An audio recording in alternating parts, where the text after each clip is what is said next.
Well, hi guys, and welcome back to my home shop here in Napanee, Indiana. I'm working on the ELCO. Uh, this intro is actually made after the video.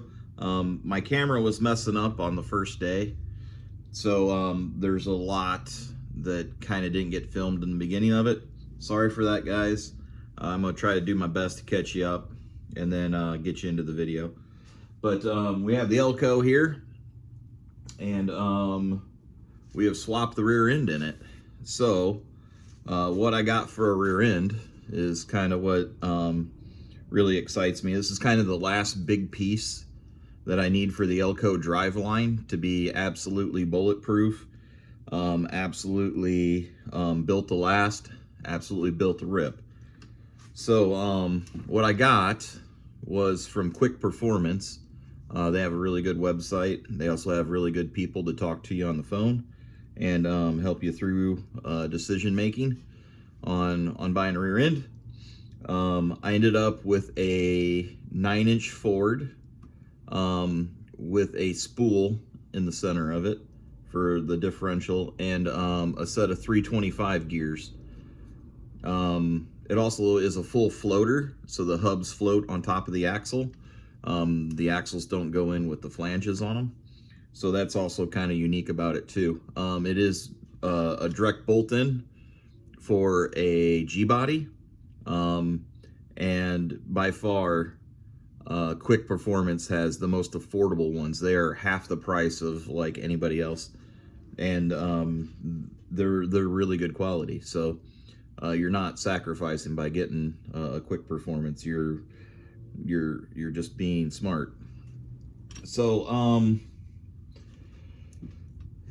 in this video we're going to go with some of the assembly of it, the painting of it, and then the removing and installing of the new rear end. I learned a lot of new things in this video. I have absolutely no clue as to what I'm doing, and I muddled my way through it just fine. I thought all these bolts were going to be stuck. They weren't. It was way simpler than I thought. It was a task that I've been dreading, and turns out there's no reason to dread it. It's actually really simple and straightforward and easy peasy lemon squeezy. You know,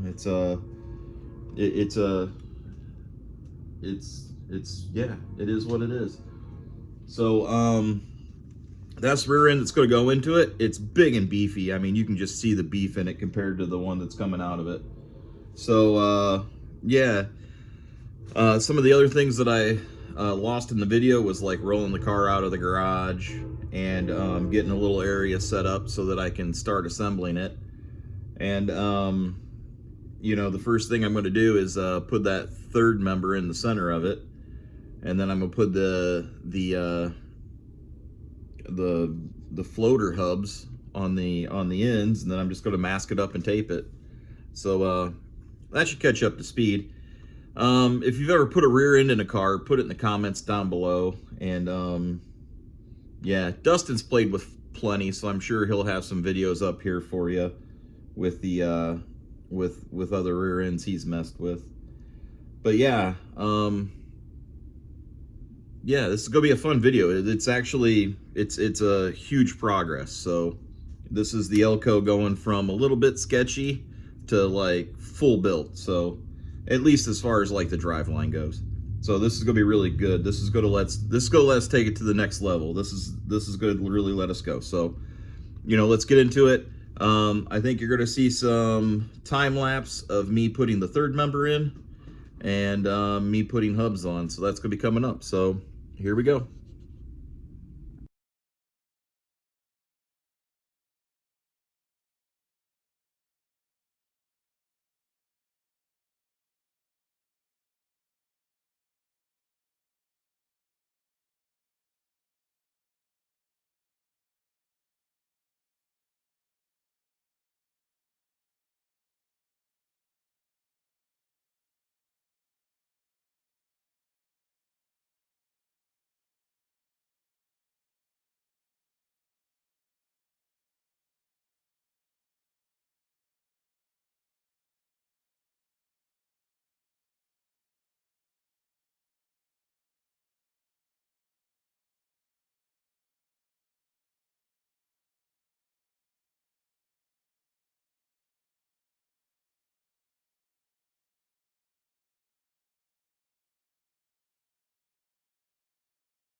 Well guys, that's how it came out for day one. We got first coat of paint on it.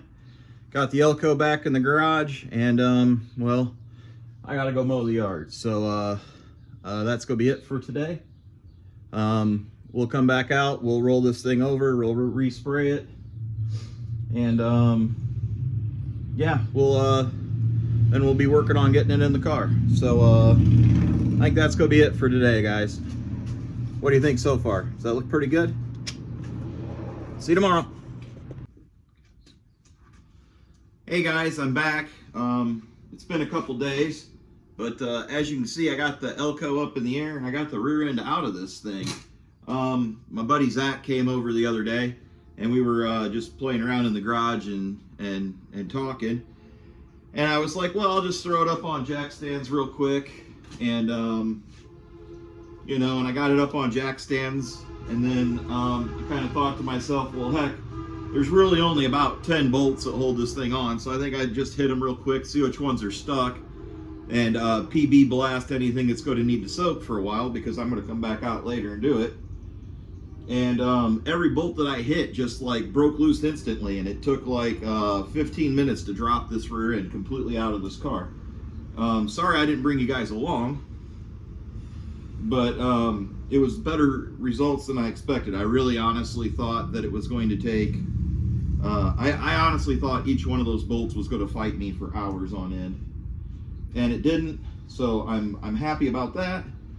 But yeah, now I need to get this axle off my little jack I got here, and I need to get that 9-inch on there, and we're gonna put it in together. I'll show you the putting in of the Ford 9-inch, and you can just play that in reverse, and we'll call that removing the 7.5. So yeah, let's get you guys on time lapse, and let's get moving some stuff around, and I'll get you underneath the car and I'll show you what's going on underneath there.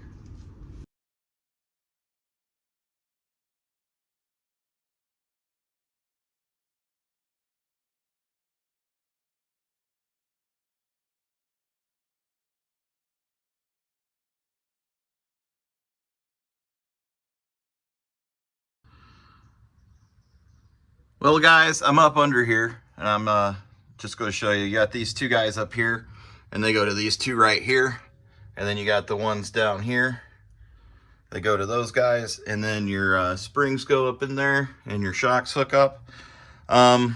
This shouldn't be too hard to get in now that I wrestled it onto this little jack stand for me.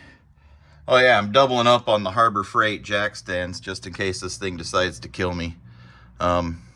This may be my last video. Okay. I don't think it's going to be, but yeah, here we go. We're going to get that guy up in there and get it all connected up. Again, it's only these two bolts, these two down here. So that's 2, 4, and then the shocks make up 6, and then there's 4 on that guy. They go to that guy, but I don't think I'm going to be able to get that guy on today because that's not the right universal joint, but I should be able to see if my drive shaft's the right length. So let me get you guys up on time lapse and let's go.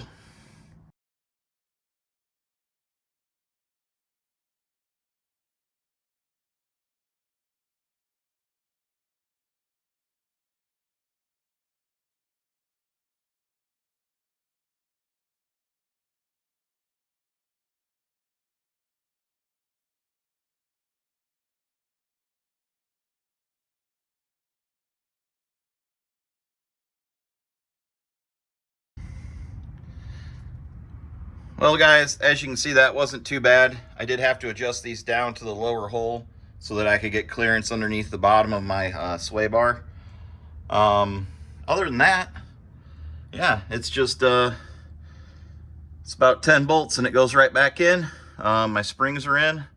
I can put the wheels on and put it on the ground. I do need to check this drive shaft out up here though. I need to see how close we really are. So I think I'm gonna mess with that just a little bit, and maybe touch this thing up with some spray paint for all the little nicks and dings I put on it while dragging it around, because I probably should have gotten help. Yeah, let's let's put the tires on and put it on the ground, see what it looks like. Man, guys, we got her back down on the ground. Them are some big, beefy lug nuts. Those are big 5/8 studs. And that's a 1-inch. That's a 1-inch nut on there, lug nut. We had to jack it up so we could roll it back a little bit. And that took a little bit more effort than I thought it was going to take, guys. I had to drill those holes out just a little bit on the wheels. And then I also put my axles in while I had it. And I got to measuring on the axle, and well, I wish I had just a little more axle than I got. But I'll make some phone calls and figure out what's going on with that. But other than that, it's all in there. It's all hanging out. Now we got to get it up on ramps. So I can slide under there and measure that drive shaft link at ride height. So yeah, let's get to that. Let's get that thing up, and I'll get you under the car with me, and we'll look at that drive shaft. Okay, guys, I got the drive shaft in. As you can see, the bearings were 3R bearings, so they have an internal groove and they had an internal clip. But if you pop that clip out, then they fit in a 1330. It's essentially the same size as a 1330. A 1330 is just externally captured, aka kind of like this. This is going to externally capture it. On the old Chevy 7.5, it'd be an internal capture on that clip. Pull that clip, and it's the same as a 1330 then. I got to do some more research. I'm pretty sure that I can just get the caps on and it's gonna be fine. I mean, if you look at that, I got probably only about a 1/2 inch to 5/8 of an inch worth of movement in the drive shaft. That's okay. It's a little tight, but this car's lowered, so it's not really going to go up very much more in the suspension. So it's not like it needs a ton more room to go. Yeah, I think we're going to be fine, boys. I think we're going to be able to get away with this drive shaft that we already have.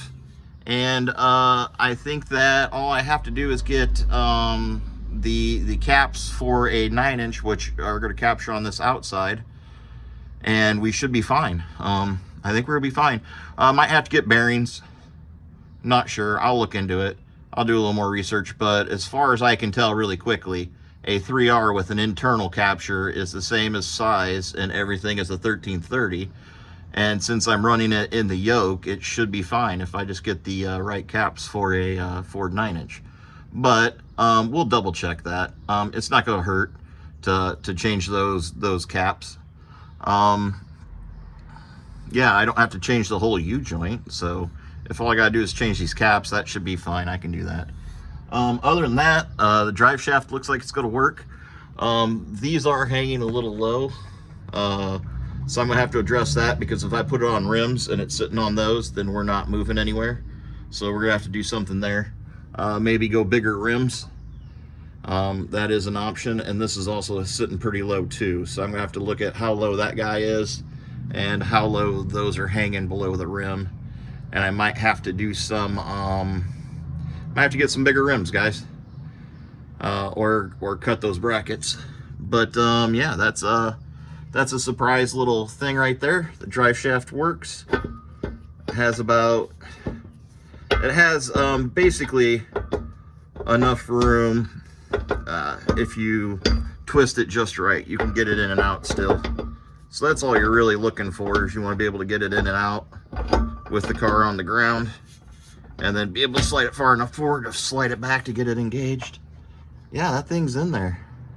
So, yeah, let me do a little more research on these caps, see what I got to do to convert from a 3R to a 1330. I think I did it by just popping those rings out of there. But we'll get on the interwebs. There's people smarter than me, and we'll figure it out. Yeah. Other than that, she looks good to go, boys.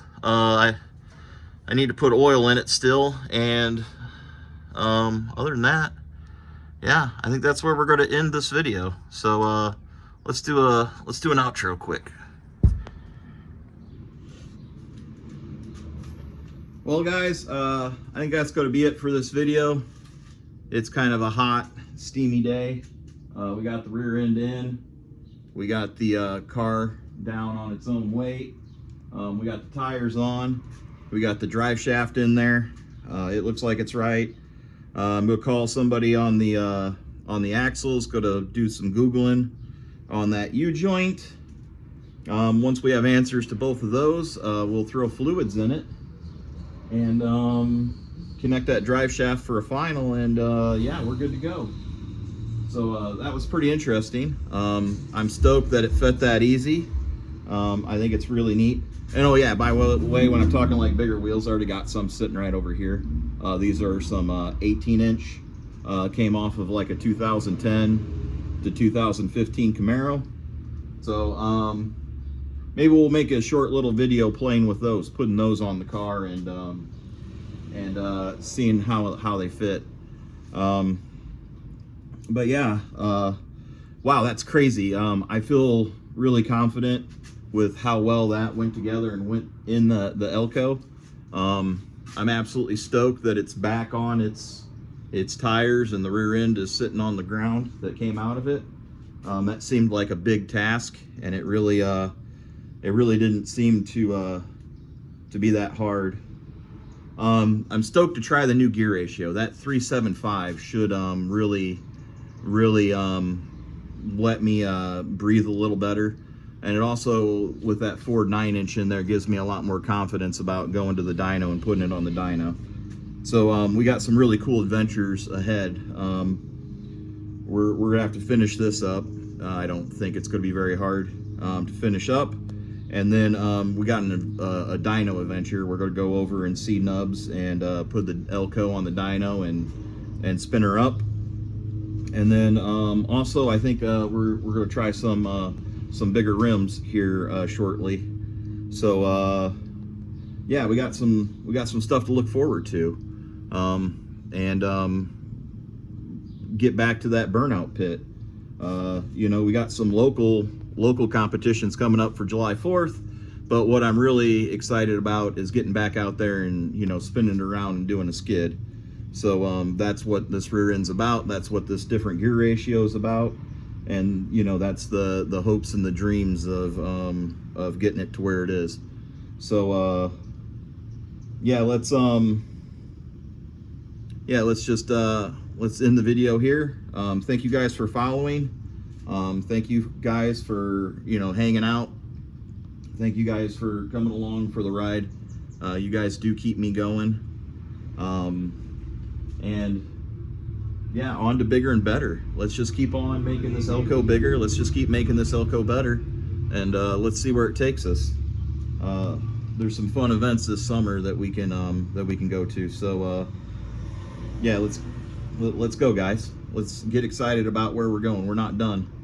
So till the next one. Thanks for watching, guys.